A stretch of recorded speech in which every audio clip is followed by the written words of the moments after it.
मयूर देखिए, लखनऊ में आप भी मौजूद हैं और अतीक भी लखनऊ में ही मौजूद हैं जो हमारे साथ हैं। अतीक के साथ जो महिलाएं हैं वो कह रही है, सवाल उठा रही हैं इस बिल को लेकर, मंशा को लेकर सरकार की। आपके साथ जो लोग हैं जरा उनसे बातचीत कीजिए। बिल्कुल, देखिए हमारे साथ भी तमाम महिलाएं हैं लखनऊ में, उनसे भी बात करते हैं कि जो 33% आरक्षण बिल लाने की बात कही जा रही है, लोकसभा में पहले पारित किया जाएगा, उसके बाद उसको राज्यसभा में लेके जाया जाएगा। मैम, ये जो बड़ा कदम उठाया गया है, नए संसद का कल उद्घाटन हुआ, उद्घाटन में ही सबसे बड़ी बात, सबसे पहली बात प्रधानमंत्री ने महिलाओं को आरक्षण को लेकर की है, इसको किस तरीके से देखती हैं? सबसे पहले तो शुक्रिया करूंगी प्रधानमंत्री जी का कि जिन्होंने महिलाओं के लिए कम से कम इस बारे में सोचा तो सही कि जो बिल इतने टाइम से पेंडिंग था उसको फाइनल मोहर लगने वाली है। और अगर मैं कहूँगी तो शायद भारत की महिला उस स्थान पे खड़ी होगी जहाँ पे उसको भी एक गर्व महसूस होगा कि वो एक भारतीय है और वो भारतीय नागरिक है, ये कहने में। और सबसे अच्छा तो ये है कि जो अब तक सरपंच या जो स्टेट लेजिस्लेटिव असेंबलीज़ में हमेशा एक पुरुष प्रधान होते थे और हमेशा उन्हीं का ही बोलबाला होता था, उसमें अब महिलाओं का 1/3 आरक्षण होगा और एक उच्चासीन पद पे अब आप महिलाओं को भी बहुत अच्छे से देख पाएंगे वहाँ पे। हम 27 साल पहले ये बिल लाया गया था, तब ये पारित नहीं हो सका था। अब आपको क्या लगता है, क्या ऐसा बदलाव हो गया कि 27 साल के बाद अब ये पारित हो गया? सबसे पहले तो मैं धन्यवाद कहना चाहूँगी अपने माननीय प्रधानमंत्री जी को, मेरा शत शत नमन उनको, क्योंकि ये जो हमारा बिल है ये 1996 में शुरू हुआ था, जिसे देवेगौड़ा जी लेके आए थे। उसके बाद अटल बिहारी वाजपेयी जी ने भी बहुत कोशिशें की, लेकिन पूरी संख्या में उनको लोग न मिलने के कारण ये बिल पारित ना हो पाया। वो ये अगर मैं कहूँ, हमारे प्रधानमंत्री मोदी जी वो शख्स हैं जो छान लें तो कौन सा ऐसा काम है जो ना हो सके। कह रहे हैं कि जो प्रधानमंत्री मोदी जी जो ठान ले वो कर सकते हैं। महिलाओं को लेकर लगातार बातें तो मैम होती हैं, महिला सशक्तिकरण, वुमेन एम्पावरमेंट को लेकर। आपको लगता है कि असल सम्मान पहचान अब मिल रही है क्या? जी, मैं सब मोदी जी का सबसे पहले बहुत बड़ा धन्यवाद है कि उन्होंने महिलाओं के बारे में सोचा। और 33% क्यों सर, 50% क्यों नहीं? अच्छा, अभी आप और मांग करती हैं क्या? जब हम जेंडर इक्वालिटी की बात करते हैं तो 50% क्यों नहीं? जब पुरुष और महिला दोनों का एक ही सम्मान है, सब कुछ है, तो हमें 50% मिलना चाहिए। 33% क्यों? देखिए 33 दिया जा रहा है लेकिन 50 मैम को चाहिए, ऐसा कहना है। मैम, और कौन कौन से सेक्टर हैं जिसमें आप चाहती हैं कि वहाँ पर महिला आरक्षण होना चाहिए? सर, सारा सेक्टर जो प्रधानमंत्री जी ने, ठीक है धन्यवाद। मयूर, एक बातचीत कीजिए, जो महिलाएं आपके साथ मौजूद हैं। बिल्कुल अनुज, और लोगों से बात कर लेते हैं कि किस तरह का जी बिल ये पास होगा। 33% आरक्षण महिलाओं को मिलने जाना है, उनके अधिकार की बात हो रही है, कैसे देखते हैं इस बिल को, स्वागत करते हैं आप लोग? ये जो हमारा ये महिला आरक्षण विधेयक इन्होंने लाया है, सबसे पहले तो इसका जो नाम दिया है नारी शक्ति वंदन, इतने बड़े बड़े नाम रखने से बड़े बड़े विधेयक पास नहीं हुआ करते हैं। केवल ये एक लॉलीपॉप है जो यहाँ की महिलाओं को दिखाया गया है, वरना इसका महत्व क्या है। एक तो इन्होंने स्पेशल सेशन बुलाया और केवल इतने बड़े स्पेशल सेशन में जहाँ की 1 मिनट के लिए करोड़ों रुपया खर्च हो जाता है, उस सेशन में चला के एक ये बिल लेके आए हैं जिस बिल का अभी कोई औचित्य है, क्योंकि 2024 की इस लोकसभा के लिए ये कोई काम नहीं करने वाला है। जब ये काम करेगा, सबसे पहले तो जनगणना होगी, जो 2021 में जनगणना होनी थी, आज तक इस नकारा सरकार ने वो जनगणना नहीं करवाई है। और जब जनगणना होगी उसके बाद में फिर परिसीमन आएगा। परिसीमन भी 2026 से पहले परिसीमन पूरा हो नहीं सकता, क्योंकि संविधान में ये लिखा हुआ है।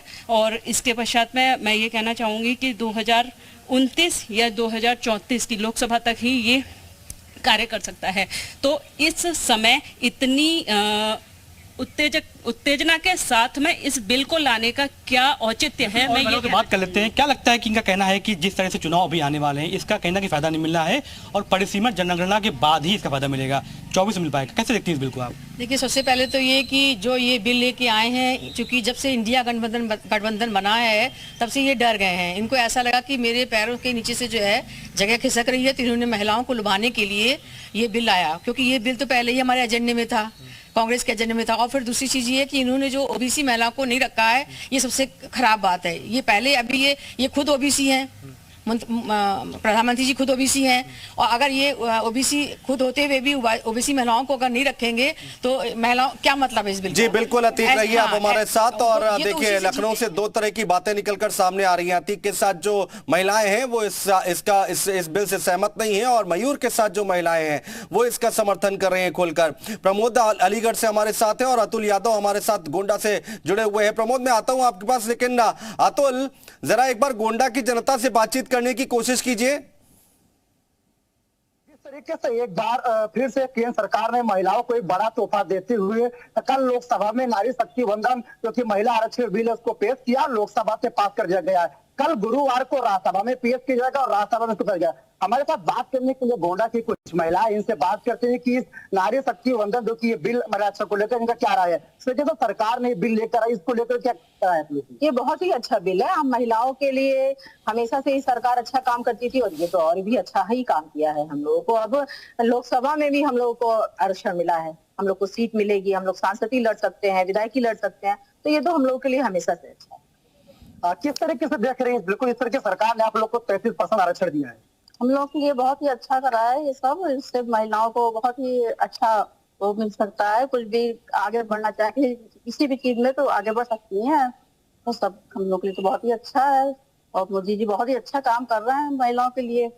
आप ज्यादा से ज्यादा महिला सांसद और विधायक भी बनेंगे, क्या कहना है इसको लेकर आपका? आप किस बिल को लेकर क्या कहना है जो बिल सरकार लेकर के आई है? और भी महिलाएं हमारे साथ है, इनसे बात करते हैं किस तरीके से आप लोग देख रहे हैं इस बिल को। जी, हमारे माननीय प्रधानमंत्री जी ने जो भी महिलाओं के लिए किया है वो बहुत ही सम्मान की और गर्व की बात है। ये महिलाओं को जो नारी शक्ति वंदन नाम दिया अधिनियम, ये बहुत अच्छा दिया है। नारी शक्ति वंदन अधिनियम क्या कहती है इसको लेकर? बिल्कुल बिल्कुल अतुल, रहिए आप हमारे साथ। प्रमोद, जल्दी से आप जो महिलाएं उनसे एक बार बातचीत करने की कोशिश करें। अलीगढ़ से क्या कुछ आवाजें निकल कर आ रही, बाकी जो हमारे सहयोगी हैं वो भी इंतजार कर रहे हैं और जो महिलाएं उनके साथ हैं वो भी बहुत कुछ बोलने के लिए यहाँ पर है, तो जल्दी से बात कीजिए प्रमोद। बिल्कुल, देखिए तमाम महिलाएं मेरे साथ हैं, बातचीत उनसे करेंगे। ये बताइए, बिल आया है महिलाओं के लिए आरक्षण के लिए बात की जाती, क्या कहेंगी? देखिए, जो बिल का नाम है नारी शक्ति वंदन अधिनियम, तो ये बिल ही अपने आप में नाम इतना इसका पावरफुल है कि मोदी ने महिलाओं को इतना आगे बढ़ाया है और उनको इतना ज्यादा सम्मान दिया है, तो जय हो मोदी जी की। कांग्रेस कह रही है कि ये हमारा एजेंडा था। बाकी तो कहते ही हैं, मोदी जी ने लेकिन करके दिखाया है, ठीक है, और मोदी है तो मुमकिन है। जय मोदी जी। अनुज, देखा ये तस्वीरें अलीगढ़ की आपने देखी, कितनी खूबसूरत तस्वीरें थी, यानी महिलाओं में भारी खुशी का माहौल और महिलाएं बाकायदा यहाँ गुलाल एक दूसरे के लगा रही हैं। जी अनुज। बिल्कुल प्रमोद, रहिए आप हमारे साथ। आशीष हमारे साथ है गोरखपुर से। इसके बाद रामानुज मैं आपके पास आऊंगा। आशीष, जल्दी से गोरखपुर की जनता से बातचीत करें। जी बिल्कुल अनुज, इसमें गोरखपुर की काफी महिलाएं हमारे साथ हैं। मैम, क्या कहना चाहेंगी? जिस तरह से महिला आरक्षण की बात हो रही, कई सारी महिलाएं आरोप भी लगा रही कि नहीं ऐसा पहले भी कर देना चाहिए था, कि इस पर आप क्या कहेंगे? हमारे यशस्वी प्रधानमंत्री जी ने आज ये साबित कर दिया कि भाजपा या हमारे प्रधानमंत्री जी सिर्फ महिलाओं के सम्मान की बात नहीं करते हैं, बल्कि महिलाओं के सम्मान के लिए वो करना भी चाहते हैं। लोकसभा में 32 सीटें एवं विधानसभा में 132 सीटें, उन्होंने लोकसभा में 32 सीटें और लोकसभा में 132 सीटें आरक्षित करके यह साबित कर दिया है कि उन्होंने। बिल्कुल बिल्कुल, और भी हमारे साथ। मैम, क्या कहना चाहेंगी आप? पहले तो मैं आपके चैनल के माध्यम से धन्यवाद दूंगी, क्योंकि माननीय प्रधानमंत्री ने संविधान सदन से शुरू करके यात्रा और नए संसद भवन में प्रवेश किया और सबसे पहले महिलाओं के लिए सोचा। जहाँ लोकसभा में 543 सीट है, अब ये बढ़कर 181 हो जाएगी महिलाओं के लिए। मैम, जिस तरह से खुशी का माहौल गोरखपुर में देखा जा रहा है, ढोल नगाड़े बज रहे हैं, लाल गुलाल उड़ रहे हैं, क्या कहना चाहेंगे आप? इससे हमारी जो बहनें हैं, महिलाएं, वो बहुत ही उत्साहित है और बहुत ही ये अविस्मरणीय पल है बहनों के लिए। और हम अपने सभी महिला मोर्चा महिलाओं की तरफ से देश के प्रधानमंत्री माननीय मोदी जी को बहुत बहुत धन्यवाद और आभार प्रकट करते हैं। बिल्कुल मैम, क्या कहना चाहेंगे आप? सारी महिलाएं खुश है, मोदी जी हम लोगों के लिए इतना बड़ा काम किए हैं, मैंने हम लोगों के पास शब्द नहीं इस खुशी को बयान करने के लिए। इतने हम महिलाएं खुश हैं, डांस करेंगे, मिठाई बांटेंगे, खुशियां मनाएंगे। बिल्कुल, डांस करेंगे, मिठाई बांटेंगे। मैम, क्या कहना चाहेंगे? मनाएंगे, पूजे को बधाई देंगे। पहले तो मैं देश के यशस्वी प्रधानमंत्री जी को इस ऐतिहासिक महिला आरक्षण नारी शक्ति। आप देख रहे हैं किस तरह से यहाँ पे मिठाइयाँ बांटी जा रही, किस तरह से लोगों को मिठाई खिलाया जा रहा है।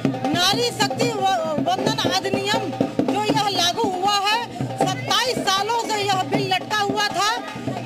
2010 में एपीए की सरकार ने इसको लागू किया था, लेकिन तब से यह लटका हुआ था। आज इस मौके पर हम सारी महिला बहनें बहुत खुश हैं। मैम क्या कहना चाहेंगे आप? नारी शक्ति जिंदाबाद जिंदाबाद जिंदाबाद।